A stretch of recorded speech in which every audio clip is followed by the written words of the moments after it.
같이 기도하고 말씀 생각하십니다. 하나님 아버지, 주일 오후 예배 시간 저희들이 또 하나님의 말씀 앞에 앉아싸우니 읽는 말씀의 뜻을 조금 해석할 지혜와 힘을 부족한 종에게 주시고, 또 주를 사모하여 이 오후에 예배당에 나온 모두들에게 은혜를 주셔서 항상 개인적으로 성경을 읽을 때나 또 예배당에서 함께 성경을 읽을 때 잘 깨닫고 거기에 담긴 하나님의 진리와 교훈을 깨닫고 마음에 새기고, 또 믿을 것을 믿고 행할 것을 행함으로써 복된 삶을 땅 위에서 누리다가 주께서 예비하신 참 본향 천국에 넉넉히 들어가게 하옵소서.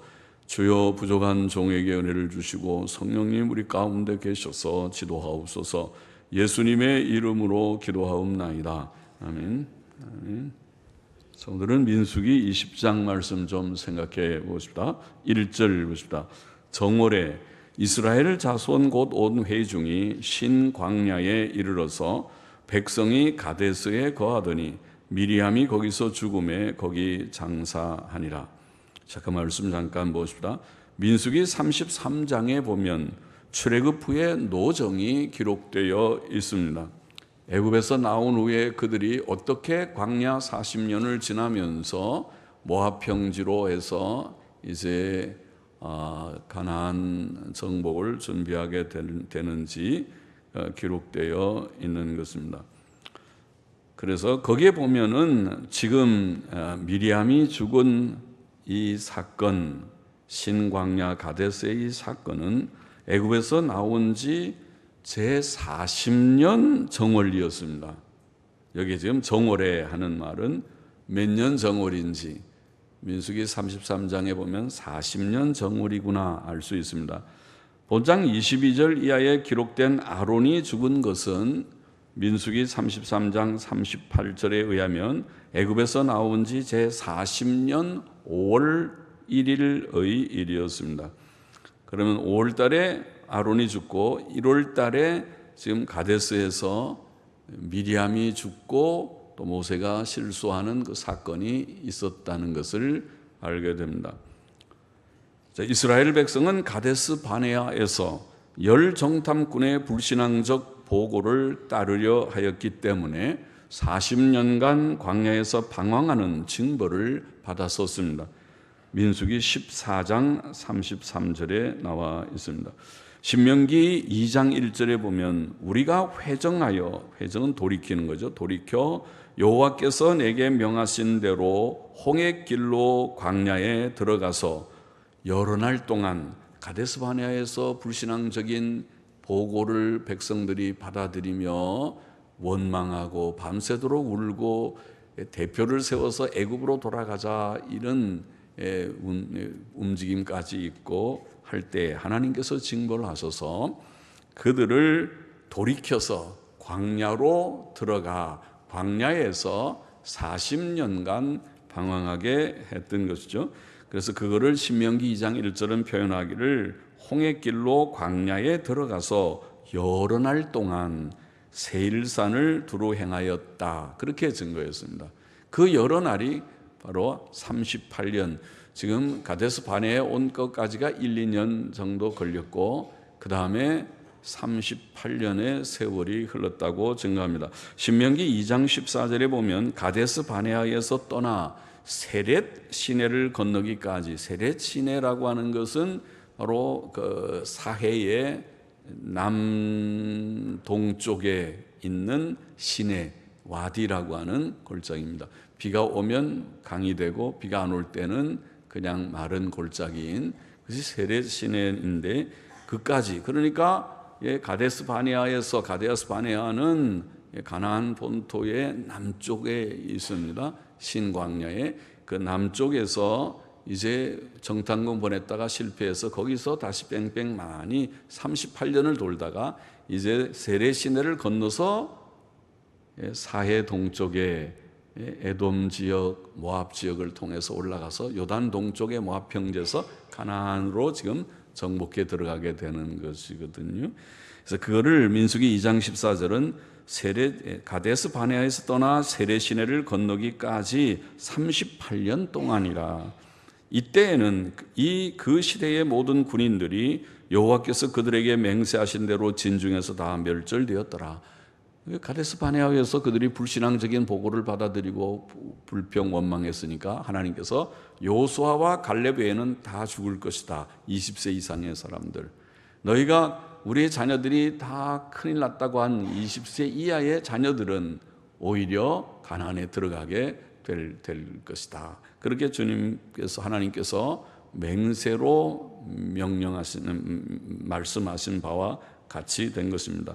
그러면 제가 이 말을 하는 것은 여기에 민수기 20장 1절에 이 말씀을 보면 모세가 민수기를 쓸 때에, 민수기라고 하는 책을 광야에서 썼는데 쓸 때에 이스라엘 백성이 애굽에서 나온 후 제1년 2년의 사건들을 1장부터 지금 거의 앞부분에 기록한 것입니다. 기록하고 1년 2년, 그리고 가데스 바네아 사건이 민수기 13장에 나오는데 13장 후에 사건을 이제 간추려서 조금 몇 가지 언급을 한 후에 갑자기 20장에 넘어가서 그들이 미리암이 죽은 사건을 말합니다. 그러면은 그 말은 지금 민수기에 지금 여기에 20장에 보면 이게 제 40년 정월이라고 제가 해석했죠.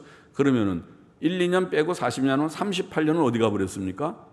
38년의 역사는 없어요. 민수기가 광야 생활의 역사라고 우리가 말하지만은 막상 38년 가데스 바네아에서 그들이 회정해서 돌아서 그 에돔 지역을 그들이 세일산을 두루 행하였다고 말씀한 그 38년의 기간의 역사는 없어요.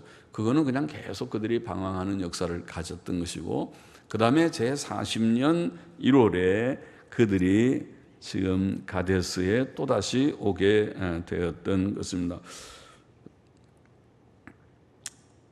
그때 미리암이 거기서 죽었다. 그들이 다시 38년 방황한 후에 신광야 가데스, 그 가데스는 바로 가데스 바네아입니다. 가데스 바네아가 신광야거든요. 그러니까 거기에서 38년 전에 그들이 12정탐꾼 사건이 있은 후에 38년을 방황하다가 이제 40년 정월이 돼서 가데스에 또 도착했는데 그때 미리암은 거기서 죽었고 이 얘기입니다. 미리암이라는 이 여인은 이스라엘의 지도자 모세의 누나이었습니다. 누이는 뭐 위에 나이 든 사람도 또 나이 적은 사람도 누이라고 우리말에 표현한다고 사전에 되어 있는데 보통은 누나 그렇겠죠. 누나일 것입니다.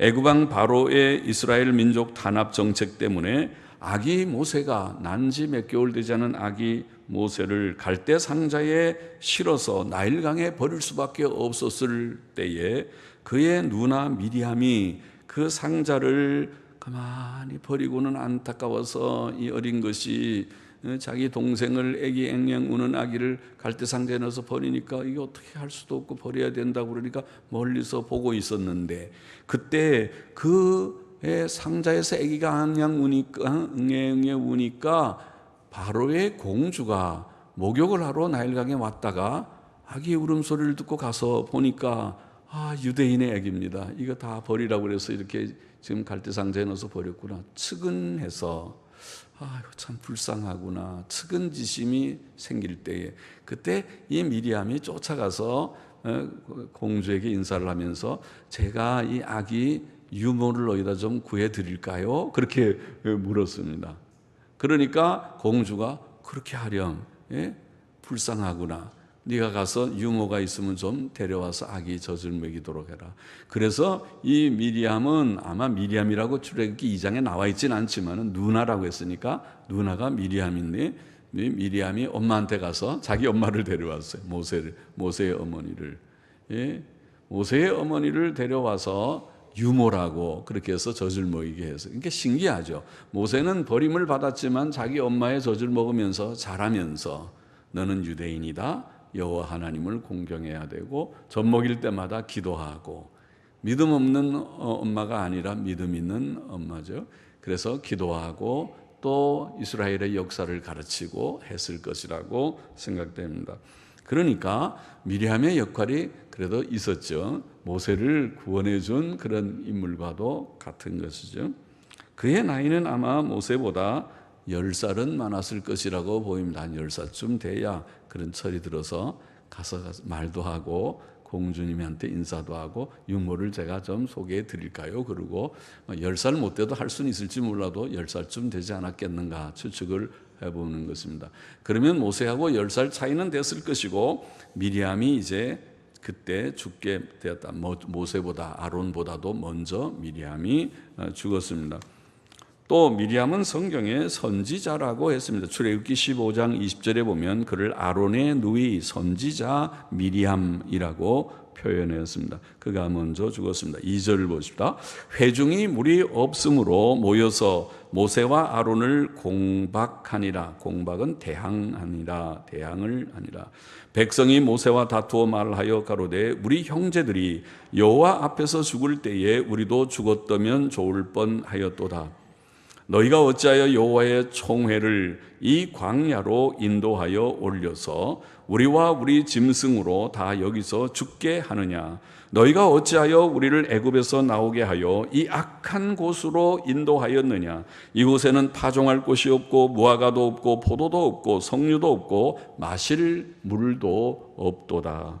자, 이스라엘 백성은 물이 없으므로 그들이 모여 모세와 아론을 대항하며 지금 애굽에서 나온 지 40년의 세월이 흘렀는데도 38년 방황하고 그들이 고난의 단련 훈련이라고 할지 징계의 훈련을 받았음에도 불구하고 아직도 하나님 믿는 믿음은 거의 없어 보입니다. 말하는 걸 보면은 고난을 조금만 우리는 좀 나은지 우리는 낫겠죠. 낫기를 바랍니다. 조금만 어려운 일이 있으면 믿음은 온데간데 없고 하나님 앞에 불평 원망하고 남 탓이나 하고 그렇게 하는 우리의 모습은 아닌지 이스라엘의 모습은 그랬습니다. 믿음 없고 불평 원망하고 하나님과 지도자 모세를 대적하는 자들이었습니다. 6절을 보십시다. 모세와 아론이 총회 앞을 떠나 회막문에 이르러 엎드리매 총회 앞을 떠나 회막문에 이르러 엎드리매 엎드리는 것은 어려울 때 기도하는 것이죠. 모세와 아론은 어려울 때마다 기도했습니다. 우리도 어려울 때마다 기도해야 됩니다. 어려운 문제는 오고 갑니다. 하나님의 섭리 가운데 어려운 문제들이 많이 옵니다. 무슨 문제든지 어려운 문제들은 많이 있습니다. 그때마다 하나님 앞에 엎드려 기도하셔야 됩니다. 엎드림에 여호와의 영광이 그들에게 나타나며 여호와께서 모세에게 일러 가라사대 지팡이를 가지고 내 형 아론과 함께 회중을 모으고 그들의 목전에서 너희는 반석에게 명하여 물을 내라. 우리가 바위돌을 보고 물을 내라. 그런 물이 나오질 않는데 하나님께서 모세에게 말씀하시기를 내가 다 회중을 모아놓고 반석을 향해서 명령을 하기를 물을 내라. 그때 물이 안 나오면 얼마나 창피한 일이겠어요. 물을 내라 하라. 네가 그 반석으로 물을 내게 하여 회중과 그들의 짐승에게 마시울지니라. 하나님께서는 기도하는 모세에게 영광을 나타내시면서 이렇게 말씀하셨던 것입니다. 모세가 든 지팡이는 그가 부름을 받았을 때 사명, 소명을 받았을 때에 하나님께서 너는 이 지팡이를 손에 잡고 이것으로 이적을 행하라 하셨던 그 지팡이죠. 하나님이 함께 하신다. 능력의 하나님, 기적의 하나님이 함께 하시겠다는 약속의 지팡이죠. 그래서 지팡이를 잡고 내 형 아론과 함께 회중을 모으고 다 집합 모이십시오. 다 속히 다 집합하십시오. 모이십시오.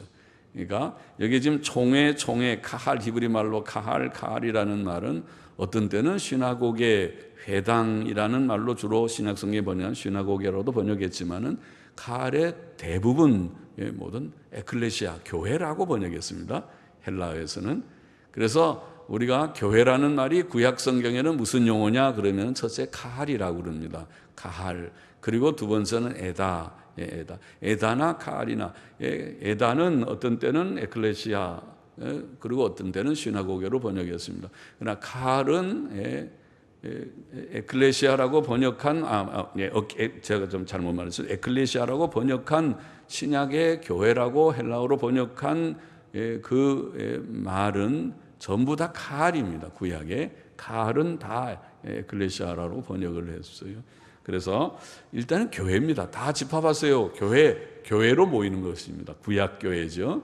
교회로 다 모여서 그래서 그 앞에서 지금 반석에게 명령을 하라. 물을 내거라 하고 반석에게 명령을 하라고 하셨습니다. 그때에 이제 모세가 9절을 보면 그 명대로 여호와 앞에서 지팡이를 취하니라. 모세와 아론이 총회를 그 반석 앞에 모으고, 우리가 총회, 어셈블리, 총회라는 말이 바로 칼이라는 말이고, 그것이 어떤 때는 시나고게도 어떤 때는 에클레시아로 번역을 했습니다. 칼이라는 말은. 그래서 에클레시아라고 번역된 구약의 70인역 헬라어 역에서 에클레시아는 전부 칼이 다 에클레시아라고 번역했어요. 그래서 교회인데 교회를 그 반석 앞에 모으고 모세가 그들에게 이르되 패역한 너희여 들으라. 모세가 화가 났어요. 그들이 조금만 뭐가 없으면은 하나님 원망하고 모세 원망하고 지금 얼마나 독한 말을 했어요. 너희가 어찌하여 여호와의 총회를 이 광야로 인도하여 올려서 우리와 우리 짐승이 다 죽게 하느냐. 애굽에서 이 악한 곳으로 인도하였느냐.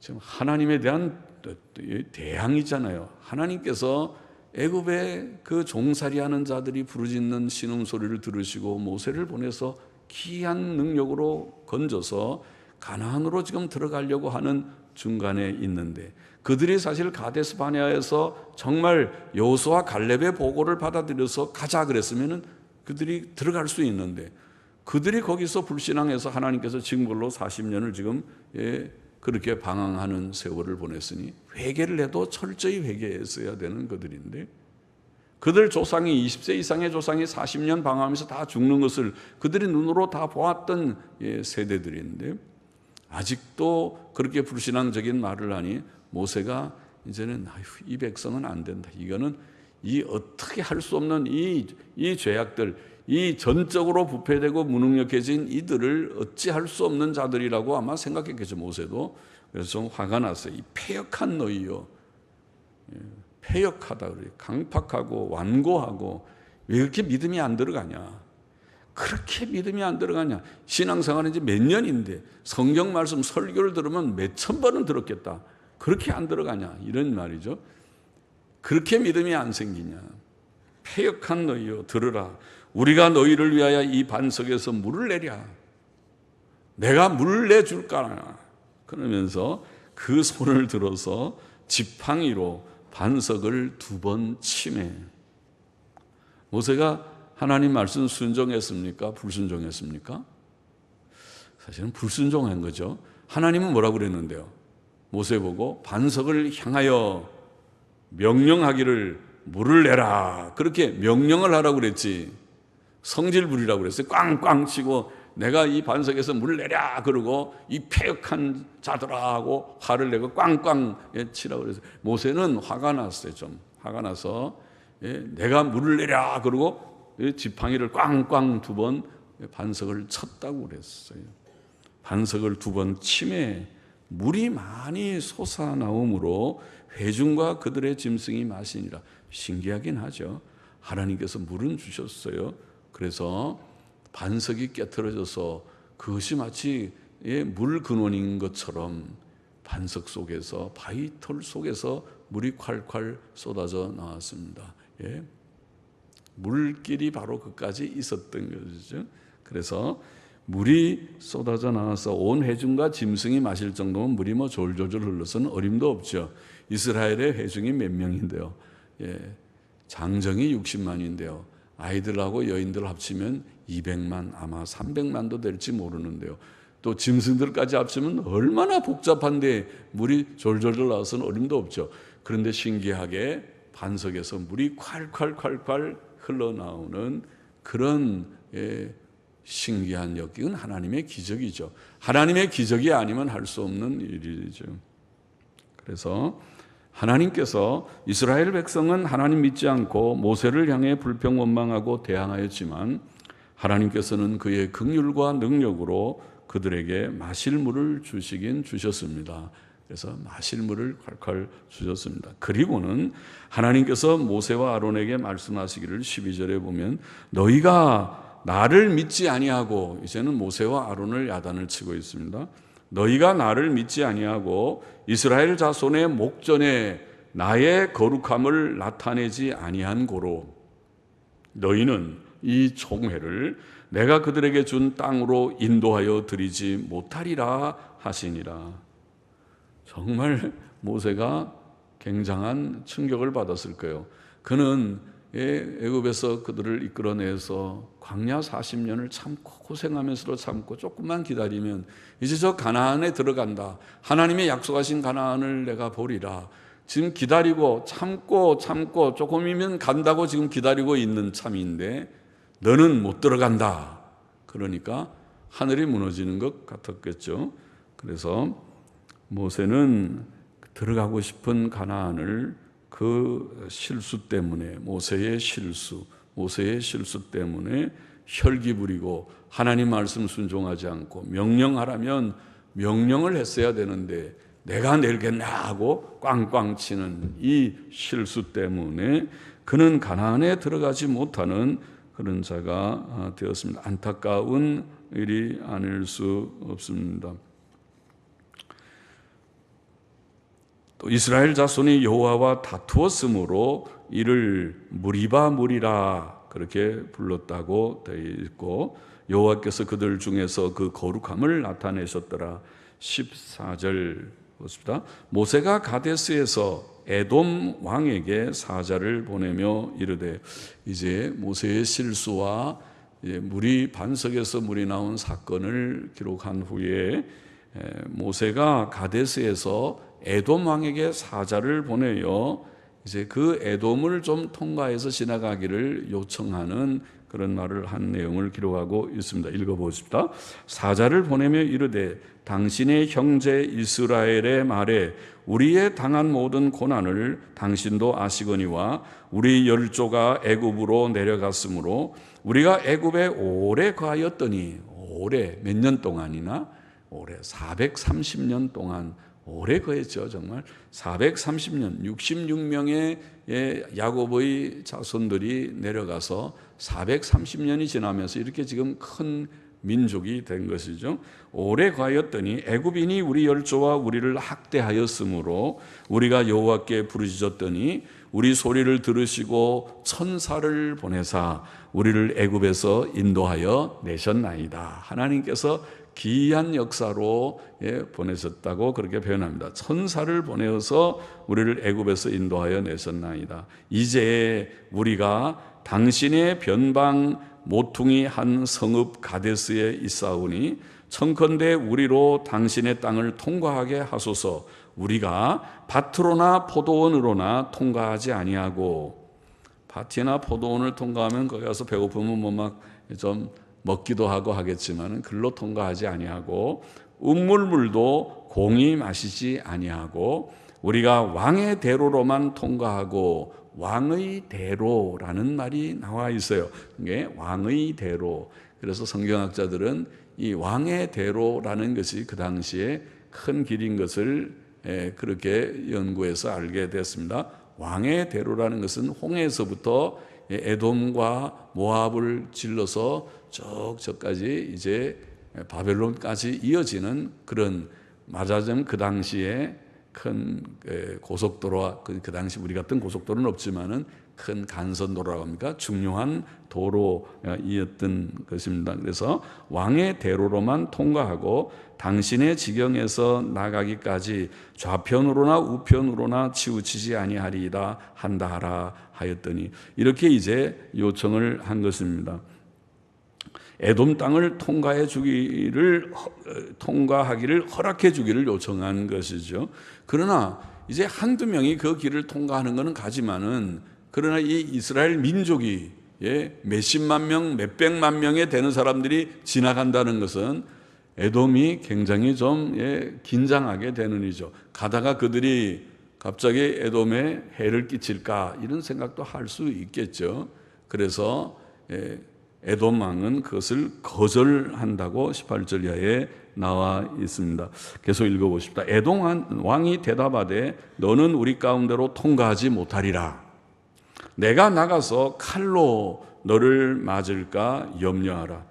이스라엘 자손이 이르되 우리가 대로로 통과하겠고 우리나 우리 짐승이 당신의 물을 마시면 그 값을 줄 것이라. 우리가 도보로 통과할 뿐인즉 아무 일도 없으리이다 하나 그는 가로되 너는 지나가지 못하리라 하고 에돔 왕이 많은 백성을 거느리고 나와서 강한 손으로 막으니 에돔 왕이 이같이 이스라엘의 그 경내로 통과함을 용납지 아니하므로 이스라엘이 그들에게서 돌이키니라. 그렇게 되어 있습니다. 자, 이 에돔이 누굽니까? 에돔이 바로 에서의 자손들이 아닙니까? 에서는 누굽니까? 야곱의 쌍둥이 형이 아닙니까? 그러면 이스라엘 민족이나 에돔 족속은 사실은 그런 친척관이 아닙니까? 사촌지간입니다. 야곱의 자손하고 에서의 자손은 사촌지간에 해당하는데 그 이스라엘이 애굽에서 그렇게 고통을 당하다가 이제 해방되어서 나와서 이렇게 가나안으로 가고 있다는 사실을 그들에게 말했음에도 불구하고 조금이라도 측은한 마음을 가지고 얼마나 고생이 심하겠나. 광야를 그렇게 방황하다니 우리의 경내를 통과하시오. 그렇게 해야 되는 것이 아닙니까? 보통 우리가 다 그런 그 이웃 나라들을 통과해야 만일 바다로 간다든가 어디 그런 스웨즈 운하나 파나마 운하나 그런 것도 그렇지만은 그렇게 할 때 자기네 영토라고 너무 통제하는 건 그렇잖아요. 다 웬만하면 통과하게 하고 약간의 그런 비용을 받고 그렇게 하는 것이 좋듯이 말이죠. 그 경내를 통과하지 않으면 갈 수 없는 그런 나라들이 더러 있을 것입니다. 지도를 보면은. 그래서 그렇게 하는 것인데 그거를 이렇게 야박하다고 할지 통과하지 못하게 했습니다. 박대를 한 것이죠.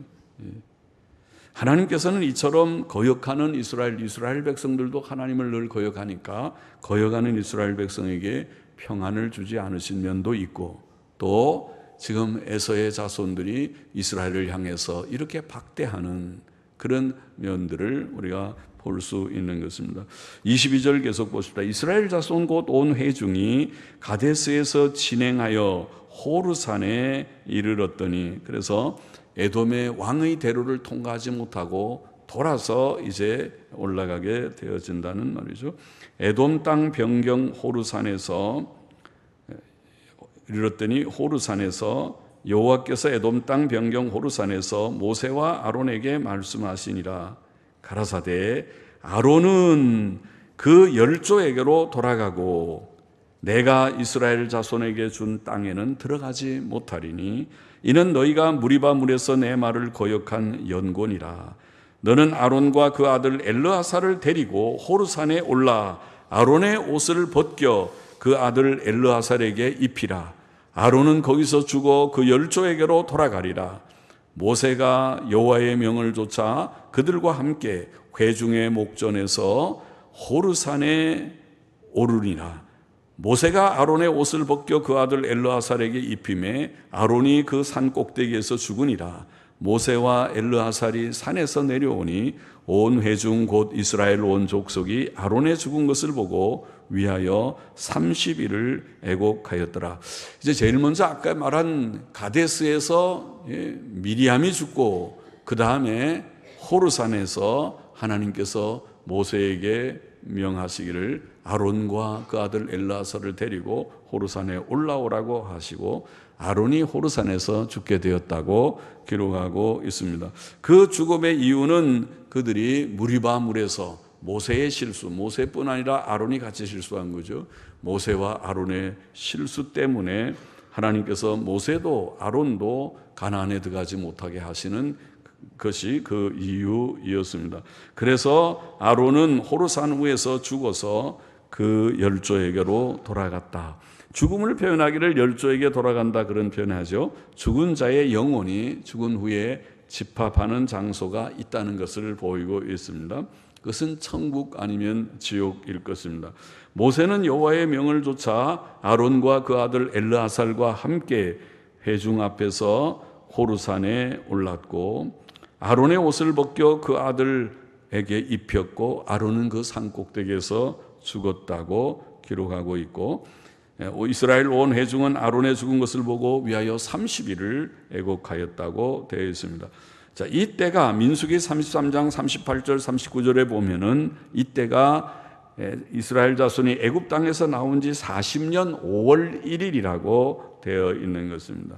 40년 5월 1일에 대제사장 아론이 여호와의 명으로 호르산에 올라가 죽었다. 그렇게 기록하는 것입니다. 민수기 20장의 교훈은 무엇입니까? 첫째로 자, 이스라엘 백성은 어려운 문제가 있을 때마다 하나님을 믿지 않고 불평하고 원망했습니다. 그들은 하나님의 많은 능력과 은혜의 일들을 보았고 체험했음에도 불구하고 여전히 믿음이 없었습니다. 사람은 심히 믿음이 없고 죄악된 존재이구나 하는 것을 보여주는 그러한 일이 아닐 수 없습니다. 참된 회개와 믿음은 사람이 자력으로 가지지 못하고 오직 하나님의 은혜로만 가능하다는 것을 보여주고 있는 말씀입니다. 예레미야 애가 5장 21절에 보면 여호와여 우리를 주께로 돌이키소서 그리하시면 우리가 주께로 돌아가겠사오니 그런 말씀이죠. 예레미야 선지를 통해서 하나님께서 계시하신 중요한 진리죠. 인간의 전적 부패와 무능력의 진리. 인간은 어찌할 수 없는 존재다. 하나님의 은혜가 아니면은 회개할 수도 없고 믿을 수도 없는 존재라는 것을 예레미야는 철저하게 깨달았어요. 그래서 구수인이 피부를 표범이 반점을 바꿀 수 있느뇨. 그들이 만일 바꿀 수 있다면 악에 익숙한 너희가 선을 행할 수 있으리라. 못 행한다는 거죠. 인간은 선을 행할 수 없는 존재라는 것이죠. 만물보다 심히 부패한 것이 사람의 마음이라. 이것이 예레미야 선지자가 깨닫고 하나님께 받은 그런 계시의 말씀들이죠. 예레미야서에 나오는 말씀이죠. 예레미야 애가 5장 21절 방금 인용한 말씀도 그것입니다. 우리를 주께로 돌이키소서 그리하면 우리가 주께로 돌아가겠사오니. 회개는 지가 하는 거지, 자기가 하는 거지. 하나님 보고 회개시켜 달라고 뭘 기도하느냐, 그렇게 생각할 수 있을지 몰라도 그런 것이 아닙니다. 회개는 자기가 하지만은 자기가 할 수 있는 것이 아니고 하나님의 은혜가 아니면 할 수 없는, 회개하시오 암만 외쳐도 응답하지 않는 인생입니다. 예? 하나님 앞에 회개하고 바로 믿고 생활하라고 암만 외쳐도 되지 않는 인생입니다. 이스라엘이 그렇잖아요. 많은 기적을 보았습니다. 기적을 보면 된다고 하는 말도 틀린 말입니다. 하나님의 은혜를 받지 아니하면 기적을 체험한 이스라엘이 하더라도 할 수 없는 것입니다. 하나님이 은혜를 주셔야 회개하고 믿고 돌아오게 된다는 것을 보이는 것이 성경의 진리입니다. 사도행전 11장 18절에 보면 하나님께서 이방인에게도 생명 얻는 회개를 주셨도다. 누가?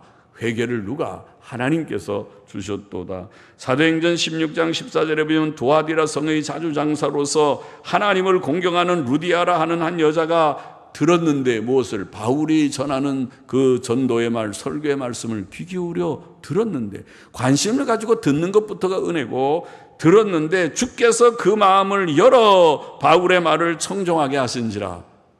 그 마음이 열려서 그것을 듣고 깨닫고 믿게 되는 것은 하나님의 은혜라. 주께서 열어주셔야 된다는 것입니다. 에베소서 2장 1절에 보면 너희의 허물과 죄로 죽었던 너희를 살리셨도다. 우리는 죄로 인하여 죽었던 상태에 있는데 하나님께서 우리를 살려주신 것이다. 내가 귀가 열렸으면, 귀가 열려 주의 복음을 깨닫고 회개하고 믿게 되었다면 이것은 내게서 나온 것이 아니고 하나님께서 살려주신 줄로 깨달아야 됩니다.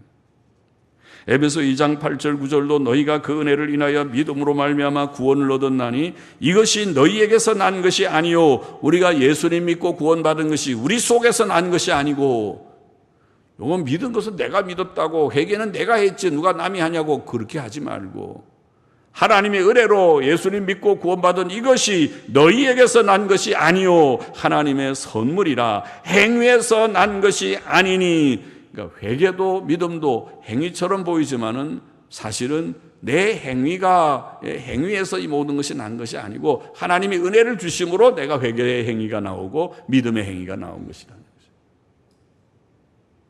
행위에서 난 것이 아니니 이는 누구든지 자랑치 못하게 함이라. 그래서 우리가 회개하고 예수님을 믿어도 자랑할 것이 없습니다.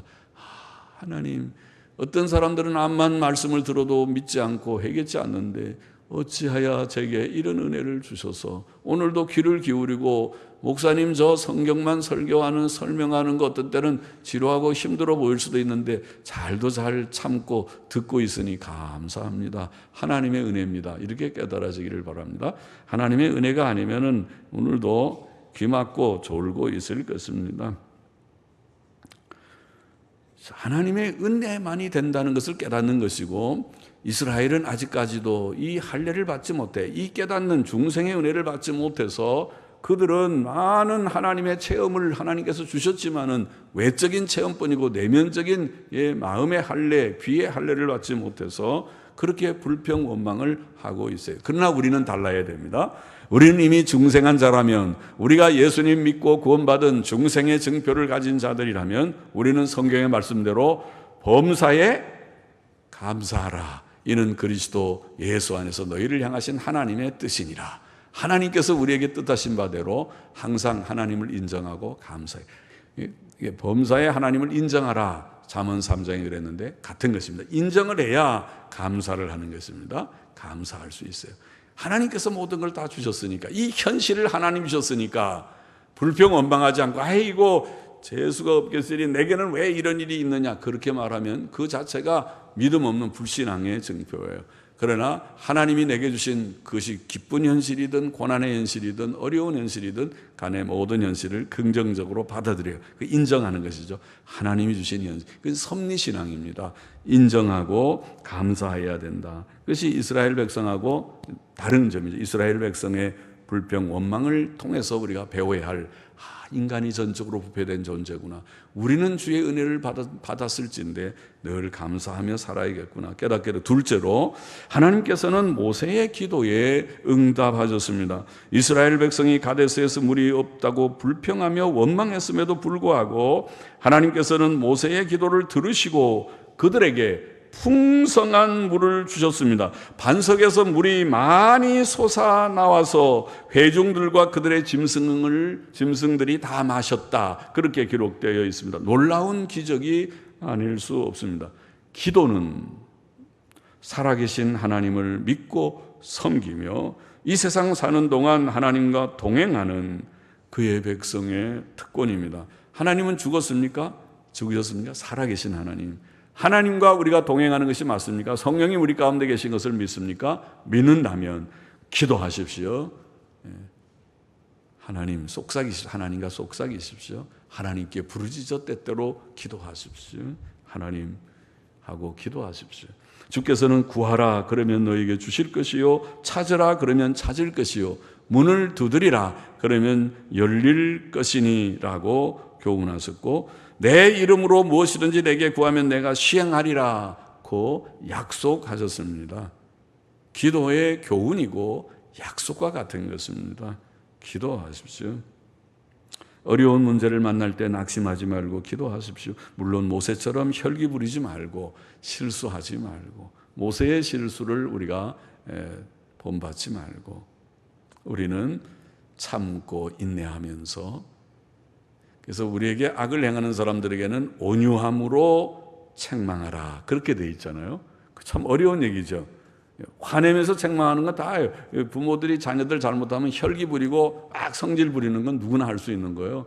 근데 그거는 그렇게 하면은 교육이 안 되는 거죠. 그렇게 교육하지 말고 온유함으로, 화는 나지만 좀 자신을 자제하면서 엄하게, 그러면 돼 안 돼, 매 갖고 와, 매를 좀 매 안 때릴 것 같이 아주 저렇게 잔잔하고 조용한 말로 하는데 매 갖고 와 그래 놓고는 막상 때릴 때 보면 아프게 때리는, 그게 진짜 교육이 되는 것이라면, 성질 부려서 소리는 막 꽂히고 막 오만 말도 막 독하게 하고 막상 매도 못 때리면서 그렇게 하는 그런 교육을 하지 말고, 인격적인 교육은 차근하게 잘못을 따지고, 잘못했지 옳지 않지 다시는 그렇게 일 하지 마. 너가 하지 않게 하기 위해서 내가 매를 때린다. 응? 그렇지? 알지? 걷어. 이번에 2번째니까 지난번보다 많이 맞아야겠지. 5대는 맞아야겠다. 그렇지? 네. 있는 힘을 다해가지고 그냥 피멍이 들게 5대를 세게 때리고, 그 다음에 같이 기도하고 또 약도 좀 발라주고, 앞으로는 그러지 마. 앞으로는 그러지 마. 그렇게 해야 되겠다는 것이죠. 기도해요. 모든 문제를 기도하기를 바랍니다. 무슨 문제든지. 저는 우스운 얘기 제가 했죠. 제가 지금 생각하면 철이 없죠. 아직 학생 시절에 이게 지금 생각하면 결혼은 학생 때 하는 게 아니더라고요. 결혼은 다 졸업하고 직장을 가지고 안정을 가진 다음에 결혼해야지. 학생 때 결혼하면은 어떻게 하려고, 부인하고 또 거기다 자식이 나오면은 그 어떻게 고생을 시키려고 하겠어요. 근데 철이 없어가지고 저는 학생 때 결혼을 했는데, 하기 전에 결혼을 해야 되나 보다. 아마 한 28이면 결혼하니까 그때는 결혼해야 되나 보다 하고, 그때 이제 결혼하려고 그러니까 누가 오겠어요. 아무것도 없는데 결혼하려고 누가 상대가 있어야 결혼하죠. 그러니까 하나님 앞에 그래도 기도를 했죠. 하나님, 결혼을 해야 되는 것 같은데 좀 좋은 사람을 하나 주시면 좋겠다고, 그렇게 기도를 그래도 조금 간절히 열심히 몇 번 한 것 같은데, 하나님께서 이상한 사람을 한 사람 주셨어요. 그래가지고 결혼을 하게 된 일이 있어요. 조그만 체험이지만. 셋째로, 에돔 자손들은 사랑이 없었습니다. 그들은 이스라엘 백성과 친척 관계이었지만은, 야곱의 쌍둥이 형 에서의 자손들이었지만은 그들에게는 이웃사랑, 형제사랑이 없었습니다. 하나님의 뜻은 우리가 이웃을 사랑하고 형제를 사랑하는 것이죠. 레위기 19장 18절에 보면 이웃 사랑하기를 내 몸과 같이 하라.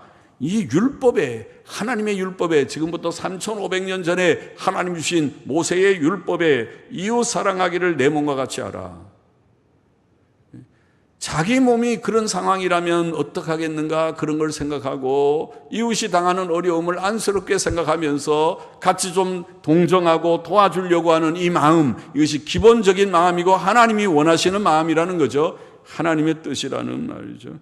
출애굽기 23장 4절에 보면, 네가 만일 내 원수의 길 잃은 소나 나귀를 만나거든, 원수의 길 잃은 소나 나귀를 만나거든.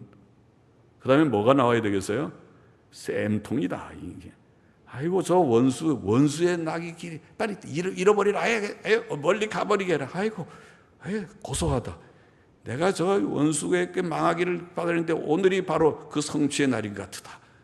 그러고 좋아할지 모르지만 성경은 그렇게 하지 말고, 원수의 길 잃은 소나 나귀를 만나거든 하나님이 명령하시기를 반드시 그 사람에게로 돌려주도록 하라. 그래서 그 원수의 나귀를 원수 아무개 건데 원수지만은 해갖고 전화 걸어, 빨리. 오늘날로 말하면 전화 걸어서 아무개 여기에 있다고, 여기 찾았다고, 가지라고. 원수인데. 그러니 원수까지도 사랑하라는 거죠. 이것이 율법에, 하나님의 율법에, 싸늘하게 보이는 공의의 율법의 체계. 주님은 요한복음 13장 34절에 새 계명을 너희에게 주노니 서로 사랑하라. 내가 너희를 사랑한 것 같이 너희도 서로 사랑하라. 주님이 우리를 얼마나 사랑하셨는지, 십자가에 죽기까지, 자기를 희생하기까지 사랑하신 주님이신데, 원수 같은 우리들을 위하여 십자가에 달려 못을 박히고 피를 흘려서 죽으신 주님이신데, 내가 너희를 사랑한 것 같이 너희도 서로 사랑하거라. 주님, 우리는 주님의 명령을 잘 지키지 못하였나이다. 힘을 주옵소서. 사랑할 수 있게 해주옵소서. 우리의 가족들, 우리의 형제들, 교우들을 사랑하게 해주옵소서. 고린도전서 13장 4절 5절에 사랑은 오래 참고, 그렇게 시작해요. 사랑은 오래 참고, 사랑은 온유하며, 사랑은 오래 참고, 사랑은 온유하고, 투기하는 자가 되지 아니하고, 자랑하지 아니하고, 교만하지 아니하고, 무례히 행치 아니하고, 자기의 유익을 굳지 아니하고, 성내지 아니하고, 악한 것을 생각지 않고, 이런 사랑으로 사랑하면 안 될 것이 없을 것입니다. 그렇죠? 안 될 것이 없을 것입니다. 가정이 얼마나 좋아지고 우리의 사는 모든 삶이 좋아지겠지요. 우리에게 없는 것이 바로 이런 부족입니다. 사랑의 부족입니다. 누가복음 6장 27절 28절에 내가 이르노니 너희 원수를 사랑하며 너희를 미워하는 자를 선대하며 너희를 저주하는 자를 위하여 축복하며 너희를 모욕하는 자를 위하여 기도하라. 기도하라. 주의 명령입니다. 지켜보겠습니까? 지켜보십시다. 힘들죠. 그거 안 됩니다. 그러니까 안 될 정도로 힘들죠. 그러나 주의 명령이니까 해요. 주님의 명령. 애기들 엄마가 해 그러면은 하기 싫어서 눈물을 흘리면서도 알았어요. 내가 할게요. 하나도 즐거움이 없이 그냥 눈물을 쫄쫄 흘리면서도 하는 애기들처럼 하나님께서 우리에게 해 그렇게 명령을 하면은 알겠습니다. 내가 미워 죽겠지만은 사랑해 보겠습니다. 축복하겠습니다. 선대하겠습니다. 내가 하겠습니다. 그렇게 해야 되겠죠. 그렇게 사실 미워하는 것도 없겠지만은요. 잘해서 하나님을 법을 실천하는 에돔 자손처럼 되지 말아야겠어요. 좀 우리가 해를 안 끼치고 물도 공으로 안 먹고 그 왕의 대로로만 가겠습니다. 좀 허락해 주시기를 바랍니다. 그러면은 아이고 우리의 형제 이스라엘이 고생했는데 그러시지요. 잘 지나가시죠. 비라면 물은 그냥 좀 마시시죠. 물이야 그냥 땅에서 공짜로 나오는 물인데 마시죠. 이 정도 했으면은 에돔이 복 받았겠죠. 그러나 못 갑니다. 우리가 다 군인들 동원해서 일로 오기만 하면은 우리가 일전이 불가피하다고 그리고 전쟁할 태세로 나오니까 우리는 에돔처럼 하지 말라는 교훈을 우리가 생각하는 것입니다. 기도하십시다. 하나님 아버지 감사합니다. 오늘도 몇 가지 교훈을 우리가 생각했습니다. 아버지 하나님, 우리는 주여 어려운 문제가 있을 때 불평 원망하지 말고 또 하나님 앞에 기도하며 범사에 감사하며 하나님 앞에 기도하여 응답받으며 혈기 부리지도 말고 또 사랑 없이 행하는 그런 어린 모습을 보이지 말고 성숙한 신자의 모습을 다 간직하게 하여 주시고 하나님을 사랑하고 형제를 사랑하고 하나님의 뜻을 실천하며 살아가는 저희 모두가 되게 하여 주옵소서. 예수님의 이름으로 기도하옵나이다. 아멘. 아멘.